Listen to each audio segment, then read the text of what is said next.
Tonight on SportsDesk, Canes baseball is off to an undefeated start, and our Inside Pitch crew is here to break down why the Canes have been clicking on all cylinders. Plus, Off the Bench is back, and Ethan Gainey stepped in the ring to test out his skills with club boxing. And later on, we'll tell you about one diver who suffered a setback before diving back into the pool. All that and more. SportsDesk starts right now.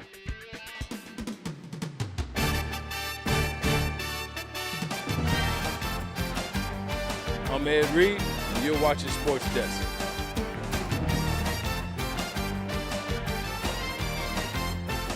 Hi, I'm Jim Kelly, former UM guy. You're watching SportsDesk. What's up? I'm DJ Williams, and y'all watching SportsDesk.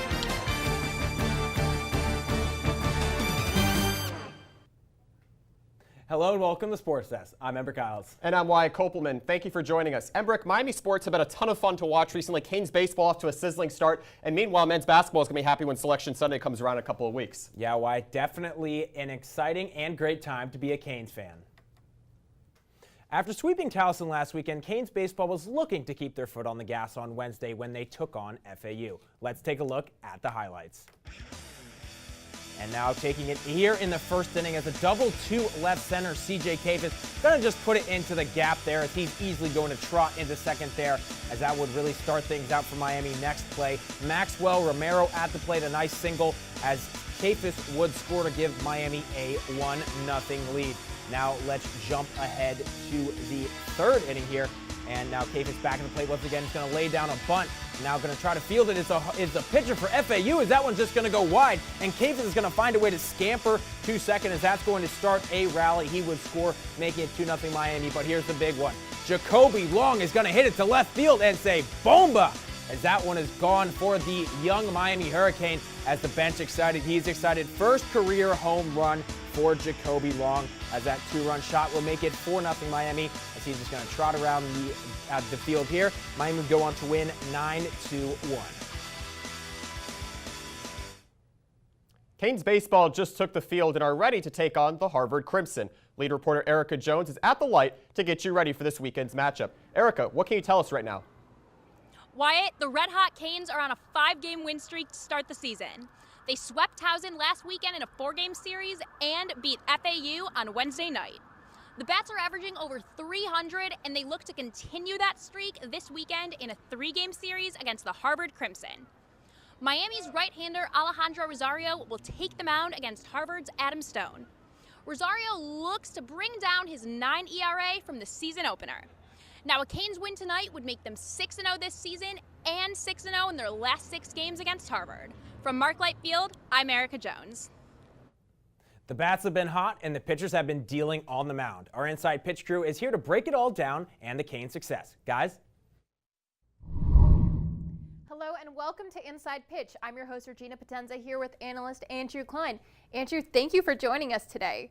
Now to talk about hitting, the Canes have been hitting in the double digits nearly every game. They defeated FAU last Wednesday 9-1. Andrew, who has been shining in the hitting order and who needs to step up their game against the series this weekend?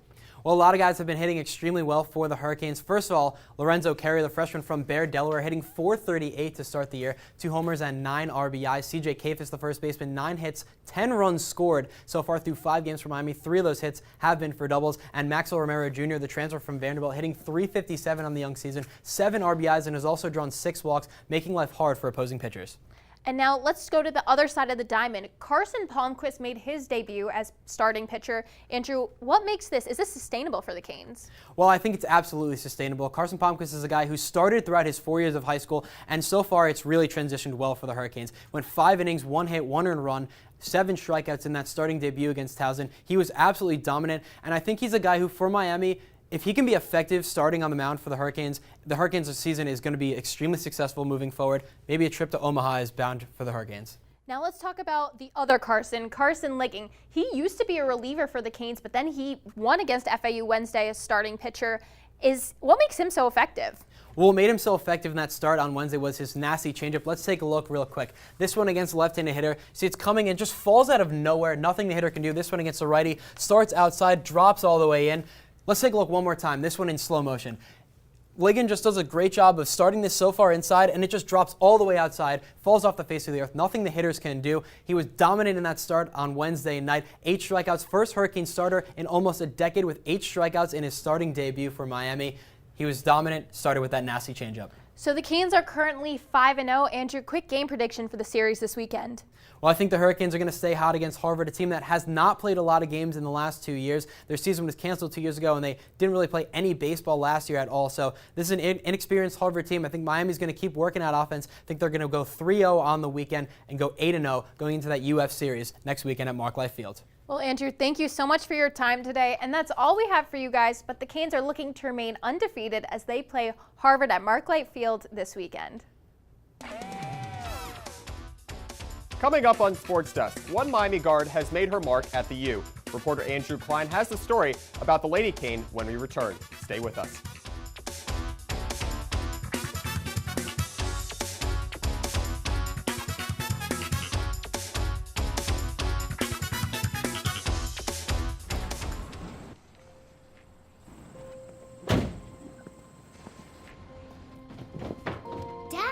They took over my bedroom. Come on, come on. Okay, Dad. 1, 2, 3. Dad!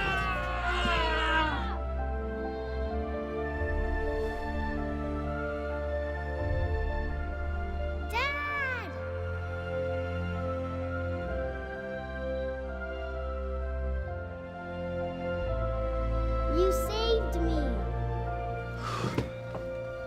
Dad? Are you okay? I'm fine, dear.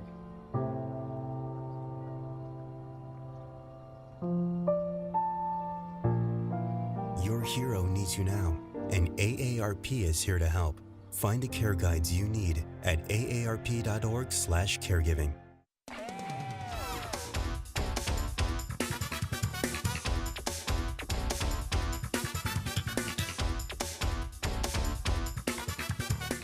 A road win against Pittsburgh has recharged Canes hoops, while the women's team is focused on finishing the season strong. Let's check out what happened with our Hurricane Hangtime crew. Guys? Happy Friday and welcome to Hurricane Hangtime. I'm your host Charlie Hill alongside analysts Nick Marino and Max Keller. Nick, the vibes in the Watsco Center were immaculate, amazing. Fans packed the student section, but the team fell short just a couple points. However, things turned out all right the rest of the week, didn't they? Yeah, an even 1-1 week for the Hurricanes. They welcomed the Virginia Cavaliers into the Watsco on Saturday, and Virginia completed the season sweep of Miami, scoring 74 points, 10 above their season average. But Miami bounced back on the road on Tuesday against Pittsburgh, winning that one by 21 points, led by a balanced scoring attack. Cameron McGusty led the Canes with 19. Right, so there's only a couple games left in the regular season, 1 at home and 2 on the road. How did the guys and Coach L continue and finish strong?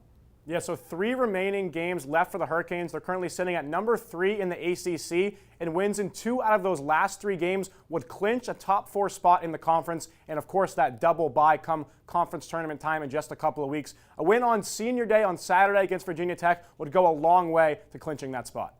Sounds good. Max, I heard congratulations were in order for Jalea Williams, who was named ACC Freshman of the Week. What has Jalea contributed to the team this season? Yeah, Charlie, Jalea Williams has been huge this week for the Canes. In her last 4 games, she's done amazing stuff against fairly competitive opponents. And moving forward, she's going to bring that energy in the locker room. And before her time is done in Coral Gables, I think she will be a beloved Cane of all time. You mentioned competitive opponents. Speaking of that, the women played 2 top 25 teams this week, but the results seem to be split. Yeah, the elephant in the room for this team has to be defense. Against Georgia Tech on Sunday, they held the Yellow Jackets to less than 40 points and got 11 steals. Last night against Virginia Tech, it was a different story. They allowed 70 points and some clutch free throws put it away for the Hokies late. They're going to have to trust in their veteran coach moving forward, as they are one of the last 4 teams in on this week's edition of Bracketology Defense Travels. If they can bring that to a win in the ACC tournament, that could get them into the postseason play. Nick, Max, this all sounds great, but that's all the time we have this week. Sending it back to you guys. Competing for an underdog ACC team is never easy, but playing basketball close to home can be a dream come true. Reporter Andrew Klein has the story of how one Hurricane guard has solidified her legacy here at the U. Andrew?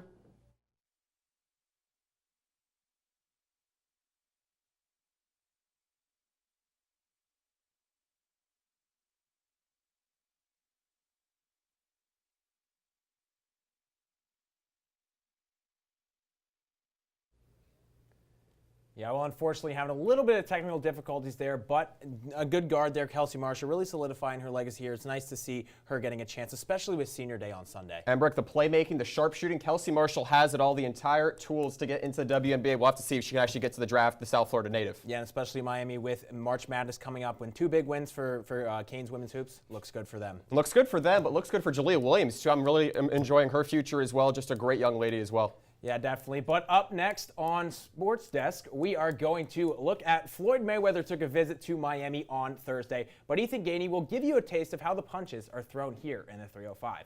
Don't go away. But first, it is time for some trivia. Pitcher Carson Liggins struck out 8 batters against Florida Atlantic on Wednesday. But who was the last Hurricane to do that in their debut? Is it A, Danny Garcia, B, John Gray, C, Alex Fernandez, or D, J.D. Arteaga? The answer when we return.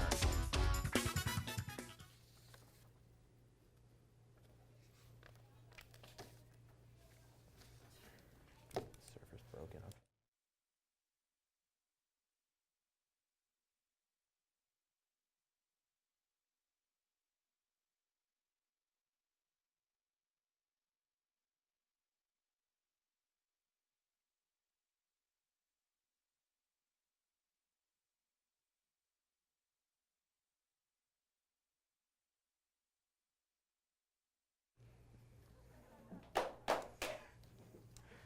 So, guys, huge weekend for Canes baseball. How are we feeling? I'm feeling really good, Michael, but I'm hoping my croquetas are not cold this time at Mark-a-Light Field. Mine were just a little bit on the cool side. It's just a shame.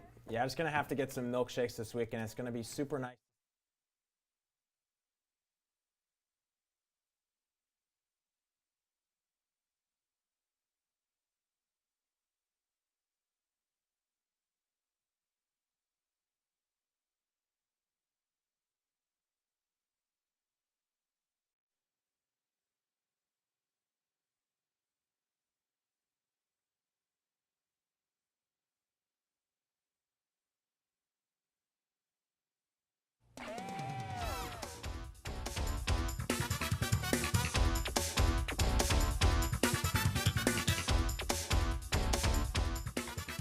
You guessed A, you are correct. In 2014, Danny Garcia struck out 8 batters across 4 2/3 innings against Stenson.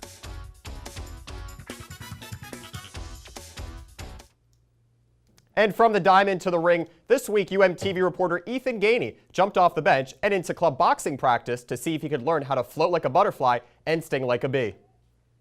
Guys, welcome to a new era of Off the Bench, a segment where I throw myself straight into the action to show off the unique opportunities for students to get involved in club sports here at the U. Today I'm starting off with club boxing, and I'm ready to start the Ethan Gainey era off with a knockout. We started with some simple warm-ups, like jump rope. I don't think I'm doing this right. And then some dynamic stretches. Again? I feel like we could take some breaks, right? It was exhausting, but after a quick water break, I was finally ready to throw on the gloves. And is there a specific size glove-wise that... Okay. With the gloves on, it was time to spar, right? No. I was brought to the side with 2 other newbies to be taught the basics by club president Brianna Desi. Yeah, so you don't want your heels to be off the ground. We're not Michael Jackson. Right. We started with the stance and then the 4 basic punches. The jab, the cross, the hook, and the uppercut. I practiced these punches all the way until practice was over, or so I thought. Is this what we're doing? This is what we're doing. Right? This one's more of a makeshift one that I created on my own called I Can't Do the One Leg Anymore. Da-da-da, da-da-da, da-da-da-da-da-da-da. Then came the cool down stretches at the end. Yes, yes. All right, so practice is done here. Brianna, how do you think I made out? Honestly, You did really well. You actually did a lot better than some of our own e-board members did when they first started. Yes, I knew I could do it, guys. And lastly, how can people find out about how to come down here? So Club Sports, the Club Sports website, you can also email us at canesboxing@gmail.com, and one of our e-board members will answer that email. But yeah. Awesome stuff, Brianna. Thank you so much for all the help tonight. It was a pleasure. Finally, after all was said and done, a very special member of the boxing club who couldn't make the rest of practice made an appearance at the end. All right, so before we end this segment, I'm here with SportsDesk very own Niles and Nassim. We're gonna spar. Niles, how do you think this is gonna go? God bless you, Ethan. Okay. God bless you. Let's All get right, it. let's All do right. it. Let's Touch do it. gloves.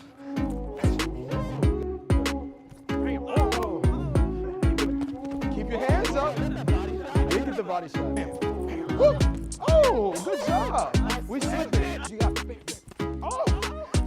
Hey, you click. Good job, boy. Good job. Good job. Good job. Guys, I was clipped a couple times, but I think I made it out alive. Hey, man. Oh, I got behind the post next. Oh, yeah, you get out of here. All right, this has been Off the Bench. Niles is doing a quick change for behind the post. You can see him in just a second. Back to you guys. Canes social media has been buzzing about boxing, and it's not just because of Ethan Gainey and the club squad. Niles Nassim is back in studio to catch us up to speed on this week's edition of Behind the Post. Niles?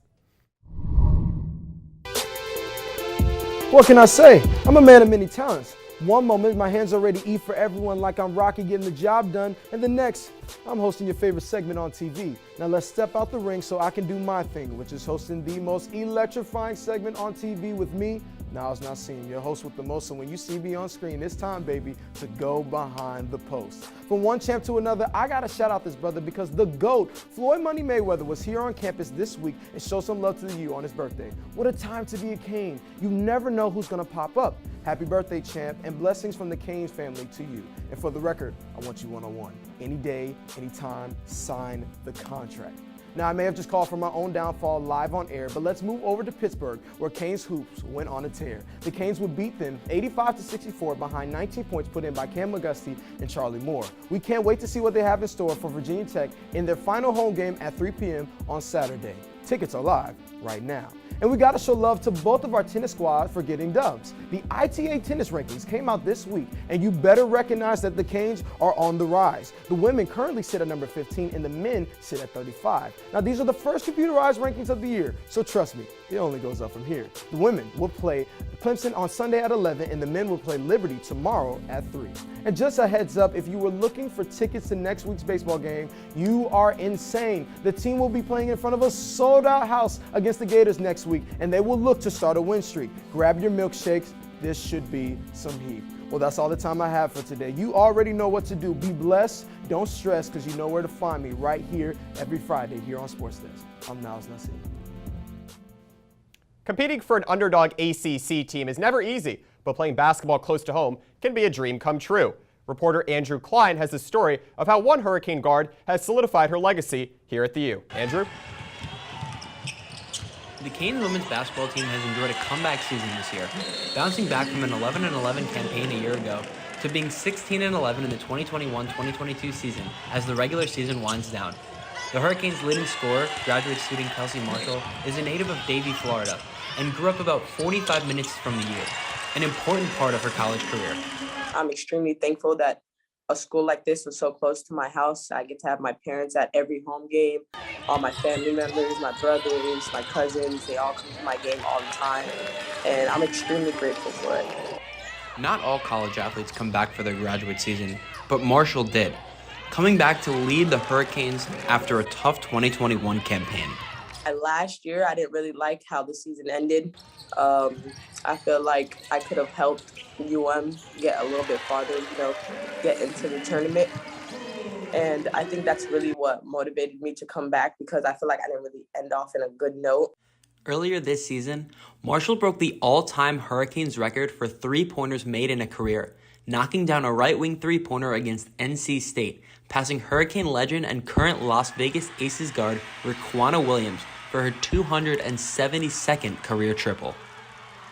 It took me a little while this season to get to it.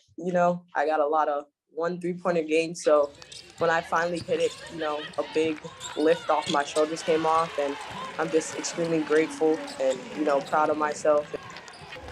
As a leader on the team, Marshall has helped ensure that the future of the Miami program would be in some very good hands. One advice I gave them is that, you know, their time is coming.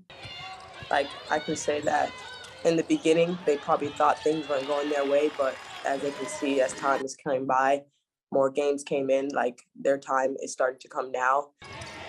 As the Hurricanes finish out their season, Marshall will look to end her Miami career the same way she started it, strong. Reporting for UMTV, I'm Andrew Klein. This weekend is UM's last swim and dive meet before the national championships in March. But one athlete struggled to dive headfirst into the season. Justin Walkneen has the story. Diver Max Flory is no stranger to high expectations and pressure.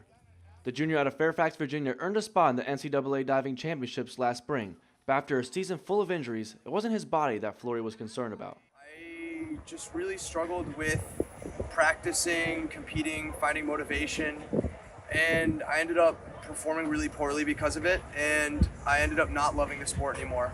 Head diving coach Randy Abelman suggested that Flory see a sports psychologist, and it wasn't something Flory was happy about at first, but coach emphasized the importance of being mentally sharp to keep his diving game at its best. The mental part of the game is everything in diving. You have to control so many factors between the fear, knowing technically what you need to be doing. There's visual cues that come up really fast. You have to spot the water every time you flip around so you know when to come out, and you have to have so much confidence. After seeing Dr. Eric Goldstein in the offseason, Max regained his competitive fire and remembered why he started diving in the first place. My love for the sport came back. I was positive going to practice every day. I was excited. I couldn't wait to go to training. And so that really helped me, you know, have fun while I was diving, have fun while I was there, and that in turn makes you work a little harder. In the winter, Flory's efforts paid off when he won a gold medal at the U.S. Winter National Diving Championships. However, he hasn't lost sight of the season ahead of him. You know, it was something we've been working for sure, and it was only a stepping stone in the process, you know what I mean? Like, the main goal is still to come, and we're still, you know, looking for more. But it was really nice to have that performance, and yeah, it was a great feeling. Flory looks to continue his success as the season progresses, but praises Dr. Goldstein for turning his season around. He made himself available for me when, you know, he's not working. He's at home having dinner with his family. He'll make time for me to have a phone call to help me succeed. So he really, you know, he goes that extra mile, and he works really well with you, and he gives you all the tools necessary to succeed. Reporting for UMTV, I'm Justin Walkneen. And still ahead on SportsDesk, one Miami runner found his passion off the track and in the studio. We'll have a story when we return. Stay with us.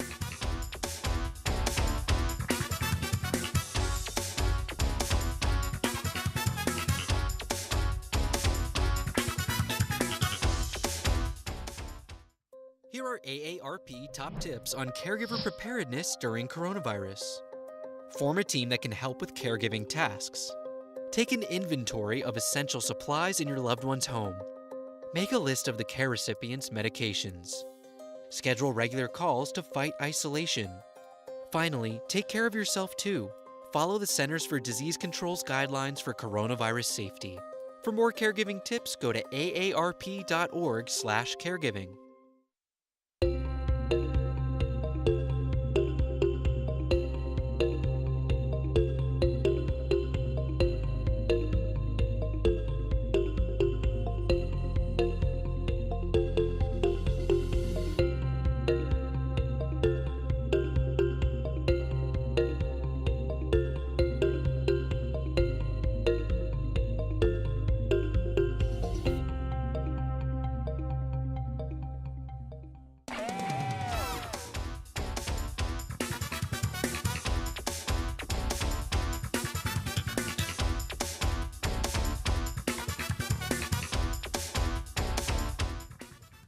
Junior Taylor Shell may not be the loudest leader on the pitch, but had a season to remember last fall. Ashley Rome got a chance to catch up with the Canes star midfielder on this week's edition of Athlete of the Week.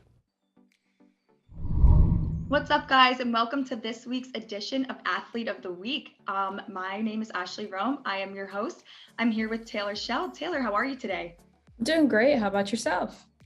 I'm doing good. Thank you for meeting with us today. It's a pleasure to have you. Thank you so much for having me. So my first question for you is, what was it like moving from Midlothian, Virginia down to Miami? It's definitely a big change in environment. Midlothian's very like chill and relaxed, and then coming to Miami, it's very like upbeat and everybody's always on the go. So it was a little adjustment in terms of not only weather, but just like adjusting to the different personalities here in Miami. What was going through your head when you scored the game-winning goal against FIU back in August? I was ecstatic. That was my first career goal. And my mom was in the stands for that game. She actually was kind of flew down and surprised me. And once that ball went in the back of the net, it was like reliving my dream of just being a student athlete here at such a prestigious level. And I couldn't have wished for anything more. Following up on that, how do you think UM has shaped your soccer career to become a better player? I think UM, in terms of like everything, not only from the academics, but all the athletics, like all the academic advisors and all that, it's kind of shaped me to the person I am, through my teammates and coaches.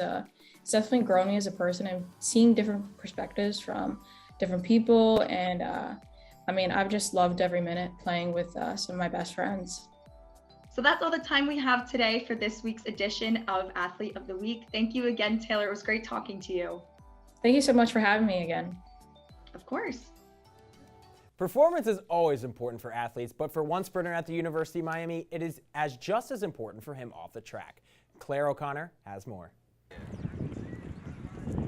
During the day, Caleb Chevis can be found tying his shoes, jumping, and running, all to prepare for his next meet. Brings a really good passion for the sport. I think he wants to push and he wants to be great. But at night, Chevis is focused on something different. Some of the stresses of running, I balance out with singing.